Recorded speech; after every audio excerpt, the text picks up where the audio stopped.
એમાં લગભગ 66% કામદાર એવા હતા કે જેને માથે સિલિકોસિસનું જોખમ હતું, 1160 જેટલા. હા, 66% હતા. 66%, હાજી.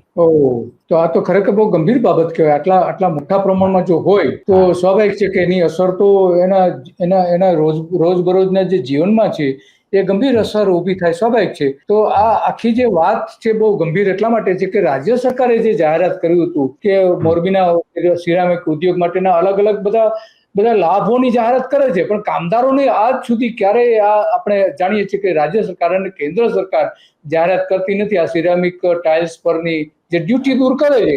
પણ કામદારો માટે શું, જે તમારો અભ્યાસ સ્પષ્ટપણે કહે છે કે કામદારો માટે જે ખરેખર ફેક્ટરીઓએ કામ કરવું જોઈએ, સરકારે કામ કરવું જોઈએ.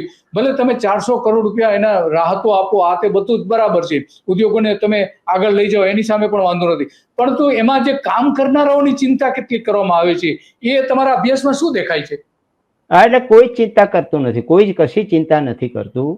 એટલે કે એક બાજુ જુઓ, સરકારો અને ઉદ્યોગો આ લોકોને સંગઠિત થવા દેતા નથી.